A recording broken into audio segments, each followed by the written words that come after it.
Hey guys, welcome back to the Lovin Dubai show. It is Tuesday morning. Our top story today, the UAE at the UN made a stern speech urging for a ceasefire. The general consensus all over the world right now is that we need a ceasefire and we need one urgently. And we also spoke about a Dubai school cancelling all events until 2024 in as a show of respect as to what is happening right now. Later on the show, we talked about the incredible leap in numbers using the public transport. Of course, it's Dubai. Public transport is epic and it's free and it's convenient. And then later, we had John Casey from Virtuzone taking us through the finer details of corporate tax. Guys, I learned a lot about corporate tax. It's not even relevant to me, but I truly think this is worth a listen. Good morning, Dubai. Welcome back to Lovin Dubai show, where we go through the top trending stories that everyone across the country is talking about. Our top story today, a UAE report. We need a ceasefire now. We'll also be talking about a Dubai school cancels all events till the end of year. We're also going to be talking about Dubai celebrates 450 million public transport journeys in just 8 months. And corporate tax made simple with Virtuzone. We're going to be speaking to someone who's going to be answering all your questions about corporate tax. So yes, stay tuned for that. He is. He's going to be with us at 8:50, learning how to get tax ready. If you want information on that now, head to taxready.ae, a really simple platform made by Virtuzone, and they're giving people packages worth 5,000 dirham. So if corporate tax is your jam, we're going to learn more about it on the show. Exactly. Let's jump into our top story today. UAE report, we need a ceasefire now. The UAE made a statement at the UN Security Council meeting on the situation in the Middle East, including the Palestinian question. In a speech delivered by Her Excellency Lana Nusayba, Ambassador and Permanent Representative, she highlighted that last Friday, 121 countries representing an overwhelming majority of the world issued an unambiguous call for immediate, durable and sustained humanitarian truce in Gaza. She said no more than 8,000 people that have been killed in Gaza, 70% of whom were women and children, were asked why we cannot help them. She continued that members of this council have repeatedly expressed their concerns about the fraying of the international order. The council ignoring the expressed will of the majority of the world may be what breaks it, she said. We need a ceasefire now. We need to ensure that safe, sustained and at-scale humanitarian aid reaches Gaza right now and that access to electricity, clean water and fuel is restored now. I think from everyone sitting here in the UAE, we're very proud of the stern approach they took in the speech. She also highlighted the horrific attacks. Until now, she said 76 attacks have been made on healthcare, including 20 hospitals and clinics have been damaged or destroyed, which means more than 650,000 people are now sheltering in UNRWA facilities. And finally, she summarized, we do not serve Israel's security by enabling this to go on. She said we cannot reverse the heinous October 7th attacks by condoning this war in which civilians are now paying the price. And that's what we're seeing daily.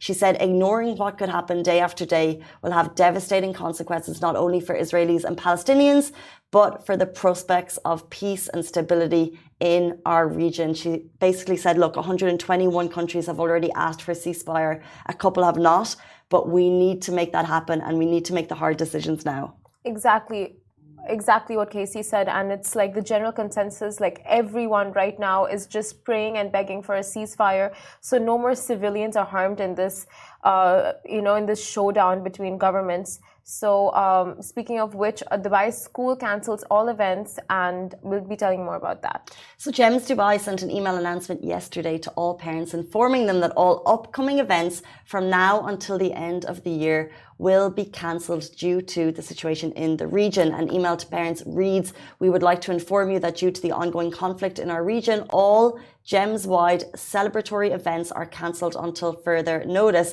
This has followed much careful consideration by GEMS Education, and they reiterated it is not a decision taken lightly. Please note it's affected immediately. Now, this was sent yesterday, which means fall parade, costume day, class parties, and holiday decorations will be cancelled for today, October 31st, which of course is Halloween.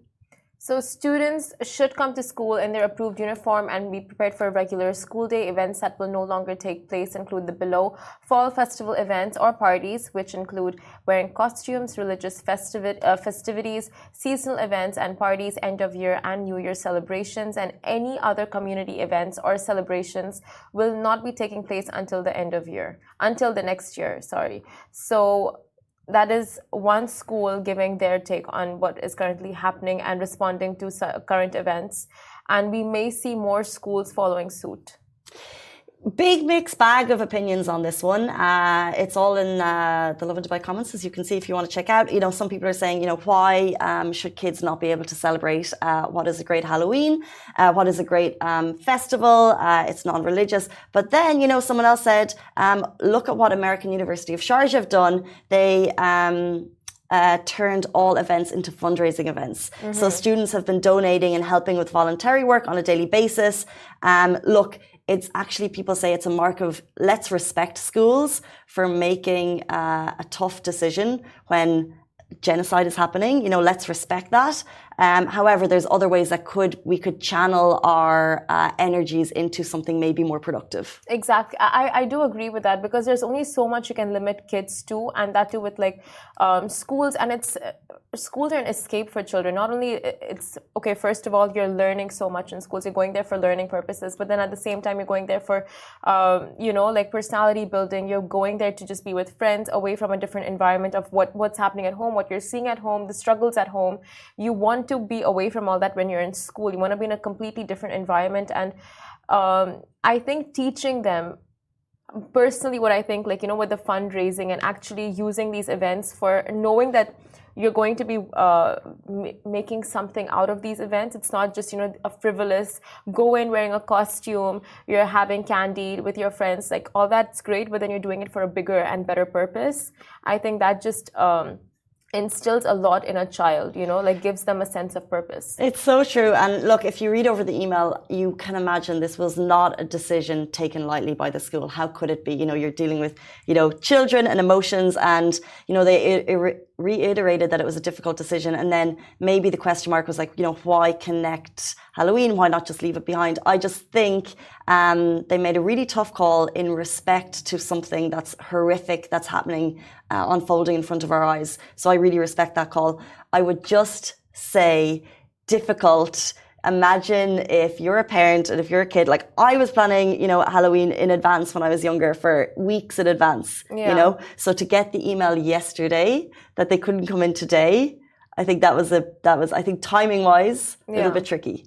Honestly, if my heart goes out to kids in, just today's generation, those in schools and universities, it's a very tough period. The last couple of years have been so tough, whether, you're in a place of conflict or you're out of the place, of conflict, and you're watching it unfold. It's just so, it drains a child, with so much happening over the years.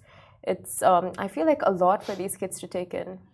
That's so true. I remember I have specific memories of growing up when, there would be something horrific happened in the world. And I remember watching that unfolding on TV and the news. I think everyone does. But now it's just event after event after event, and scary image and, graphic images being presented to you. So it is much trickier. I agree. Yeah. Oh, my God. These poor kids.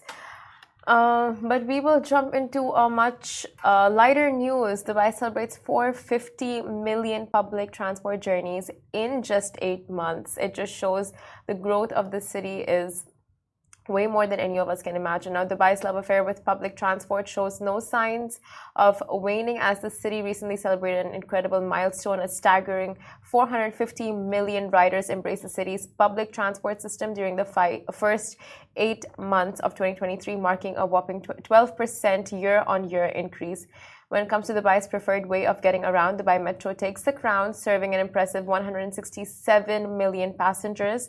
And let's not forget the city's trusty taxis, which were instrumental in facilitating the journeys of 130 million users, alongside the equally dependable public buses, which ferried 111 million commuters. That is so interesting in terms of the numbers of people on the metro versus taxis.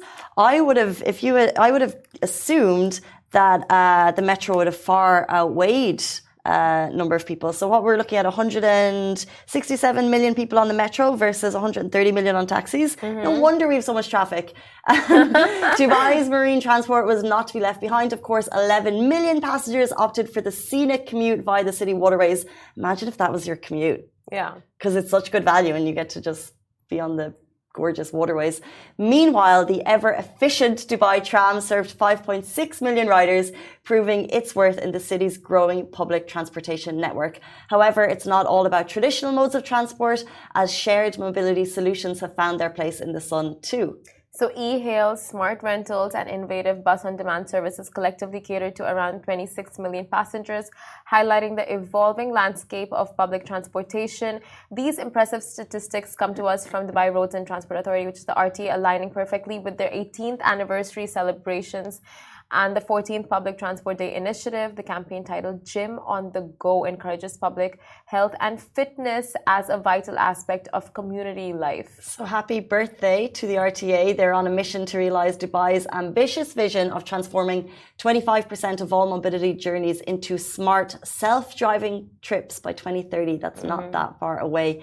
They've already taken significant strides in this direction, preparing digital maps to facilitate cruise autonomous vehicles operation. Exactly, and we know outside of the US, Dubai is the first city to be doing this, and exciting times, for these things to be rolled out.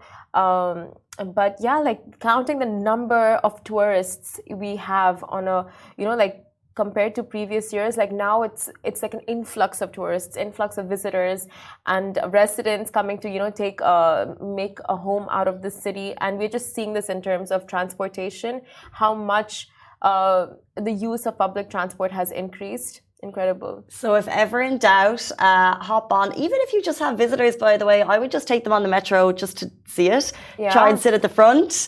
And then you get to see Dubai in a whole other way. Same with, this isn't part of the RTA, but the monorail on the Palm, that's another great, the Dubai tram, they're all great just to give it a go and see the city in a different viewpoint. 100%. And I think the best way to...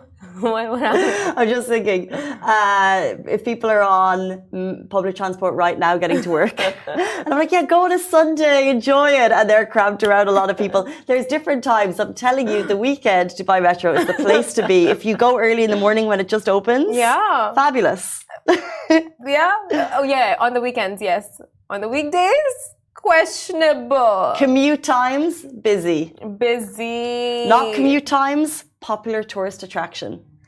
Oh, yeah. But you know what? There's the gold class too, but that's also so crowded in the mornings. Okay, peak hours, reconsider if you're just going for a joyride. But I feel like the best way to actually map out a city and understand where the locations are is by using public transport, metro, trams.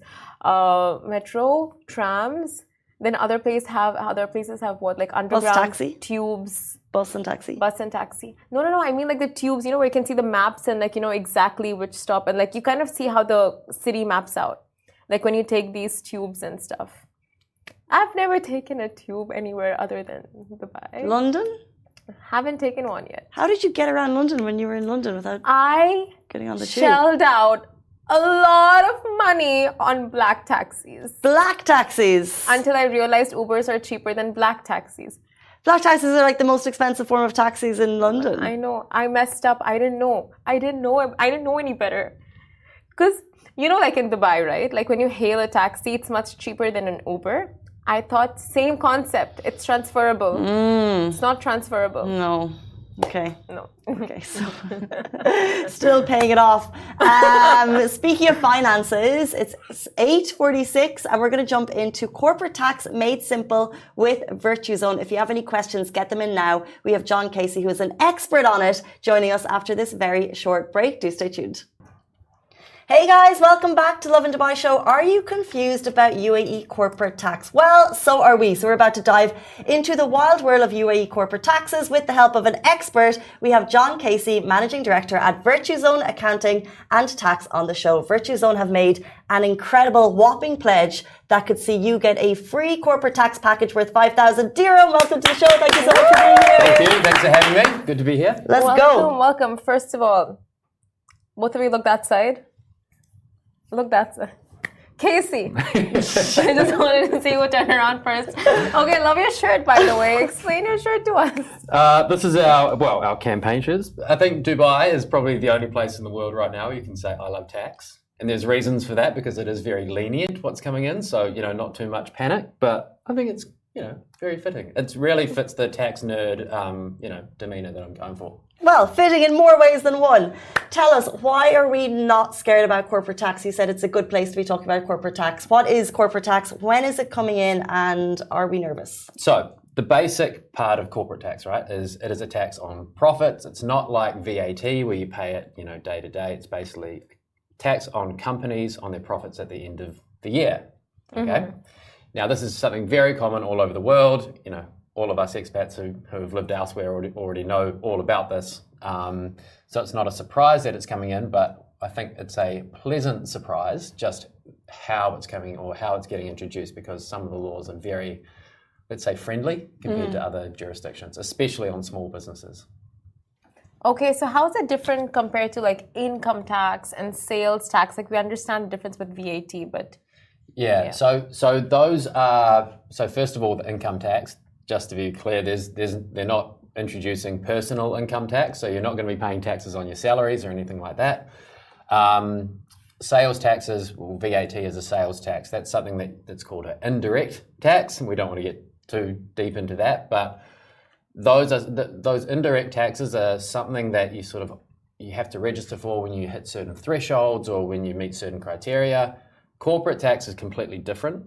Okay, so corporate tax applies to every single company, and your default position, so your starting position, is that you are a taxpayer, and you need to prove if that's not the case. Very different to VAT, for example, where you sort of opt in when you hit a certain threshold. Got you. Okay, so if we own a business, we are taxpayers unless we prove. So who essentially is affected by the new corporate tax laws? So every single company in the UAE is impacted by this. Right? So it doesn't matter if you're a tiny company or if you just have your company for visa purposes, for example.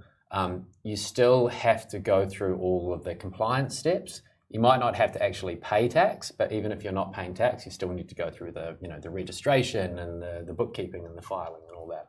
So that is every single company across the board. There's no exemptions for this? There's no exemptions from the compliance. There are absolutely exemptions from paying tax, but we need to be very careful, very clear about differentiating between the two. Well, you mentioned at the beginning that it's a friendlier corporate tax here. So what makes it friendlier? Say, for example, if I have a small business, I'm selling cookies, the dream, to about 100 people, am I going to be paying corporate tax? No, you won't. So the best one, or the best, especially for Virtuzone clients, I mean, we've always looked at the small, medium, and micro and startup sector of the economy. So there is a rule there called the small business relief, and they define small as revenue or sales of 3 million dirham, right? So what that means is if your revenue is less than 3 million dirhams, you don't have to pay tax. Okay. Which is awesome, right? I mean, that's the highest threshold that you'll get like that anywhere in the world. I think back in New Zealand, it's like $10,000 or something. Okay. So even if you don't have to pay tax, they still have to register. They still have to do accounting to prove that their revenue is less than 3 million. And then they need to file a tax return saying, hey, look, my revenue is less than 3 million.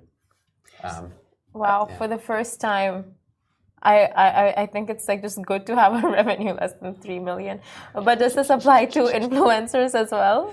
Influencers, if they have a company. Sorry, freelancers, yes, influencers. So if they have a separate company, then yes. If they are trading under their own name, so if they're a freelancer or they have an e-trading license, for example, it's a little bit different because that's sort of like their person, they're a natural person as opposed to an actual company. So it's a little bit different there. They have slightly different registration rules, but they still need to be aware of it all. So that's really interesting because I would have read the news and looked at it as though, okay, so I'm not earning over 3 million. I don't need to worry about it. But what you're saying is you still need to register. So what is Virtuzone doing to help people get tax ready? Right. So the thing that I've spoken to probably 1,000 businesses right now, and it's the most common thing that people are getting wrong. They're seeing these rules and they're saying, all right, looks like I don't have to pay tax, means I don't have to do anything, right? Which is just completely wrong. So we've gone out and we've said, all right, first of all, we need to put that theory to bed. Even if you are not paying tax, you still need to be tax ready, you still need to register, you still need to do your accounting, and you still need to file a tax return, right? And so what we are doing is we're going out to offering this to 10,000 businesses. Not sure, I haven't checked the counter this morning, but I know there's not 10,000 left. What were you at yesterday? I think it was 4,500. 4,500 people, okay. Yeah, left. So for free, we're going to do the registration, right? I think we're one of the very few people offering a free registration in the market right now. And then we will get you up and running with your accounting, right? So we'll onboard you on proper accounting software, do 3 months of free accounting, so you're all ready for the 1st of January. And also we give a compliance guarantee. So if you come with us as a client, we guarantee that you won't get any penalties. If you get any of those administrative penalties, then we pay it for you. That's nice. Yeah, it's huge. It's because huge. it takes such a, I think it's a lot of not stress, but a lot of things you need to worry about and juggle in your head. Yeah, a lot of admin out of your hands. Yeah. I mean, it's the whole reason we're doing it. I mean, it takes a long time to learn the ins and outs of all of these pieces, right? But so convenient. Yeah. What's the catch? I mean, right, Virtuzone is a company, I know you guys do licenses for small and big businesses. Yep. You are basically offering 10,000 people a headache-free admin service, which sounds the dream, but you're still trying to keep the lights on, so what's the catch? No, very good question. So there's no catch, there's no, there's nothing that locks them in. You don't have to put in a credit card number to get the free service or anything like that. So we are so confident in the quality and the affordability of what we're offering that after the 3 months, we're very confident that the majority of these clients will want to stay on with us as paying clients. But to be very, very clear, if after the 3-month period, someone decides, you know what, I'm going to go and spend more and hire an internal accountant or go and try learn it all myself, it's absolutely fine. We're happy to have helped. We'll help you on your way. You take your data, take your information, and hopefully you'll come back to us eventually, but... Yeah. That is a massively confident bet by Virtuzone. How much is that costing you guys? So we're investing, it's 50 million dirhams, right? Wow. But we are already seeing, people that have come on for the free service saying, actually, you know what, this is good, let's lock it in. And so we're already seeing people actually taking up the service, which is confidence. Awesome to see. Confidence, and so convenient. Yeah. Tried and tested, number 2, for everyone coming on board right now.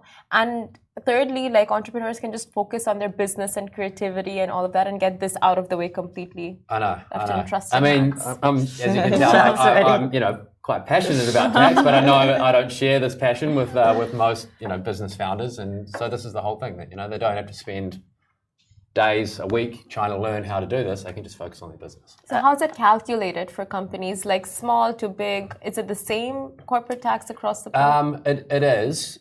Well, for the most part it is. But what you need to remember is there are these exemptions in place, right? So certain free zone businesses might be exempt from paying tax, but there's some hoops they need to jump through for that. There's the small business relief, which we spoke about before. So people won't be paying tax with less than 3 million revenue. But even if you are a tax-paying business, you only pay tax on your profits over 375,000 dirhams. So there are sort of all of these layers that you need to fall through before you're even paying tax. Now, most startups and small businesses will probably be caught by one of those layers, so they won't be paying tax. But obviously, larger businesses and especially multinationals will be paying 9% on their profits. 9%. But that's the great thing about this tax is that it really is targeted at the top end of town, those larger companies, and they really don't want to disrupt the startup and small business sector, which is great. Mm-hmm. Well, the key thing I've learned from today is that even if you fall through the exceptions and even if you don't have to pay tax, you still need to get yourself tax ready. Absolutely. Which is what I would have missed. Yeah. And there are fines imposed if you don't do it, right? So there's no excuse anymore. It's not like you can say, oh, I didn't have the time to work it out. We're doing it for free for you. So, we don't want people coming to Now us. you really have no excuses. Yeah, we don't want people coming to us in a year's time going, hey, I just got this fine. Like, what's going on? We said, well, told you guys. We told you. We're offering it for free as well. So the package is worth, to any business owner, it's worth 5K. And how can they take advantage of it? How can they get it? So they just need to go to taxready.ae. And it's very simple. Just put in your details, you receive a link, and then you need to just go through the process, uploading some documents and everything, and we take it from there. It's as simple as that. It's very simple. Until it gets to a cap. Yeah. Right? There's the catch. Well, I mean, it's only 10,000 businesses, right? So, yeah. Okay. So, if you have been inspired to get your taxes in order, thank you, John Casey, for walking us through the steps to do so from Virtuzone. And if people want to get in touch with you, if they have any more questions, how can they do that? Contact us on taxready.ae. Fill out the form, and there's help boxes and everything there as well. So. Brilliant. Get on there. Thank you so much for your time this morning, Thanks guys. for having me. Happy Halloween, and we'll see you tomorrow morning, same time, same place. Goodbye from me. Goodbye from me.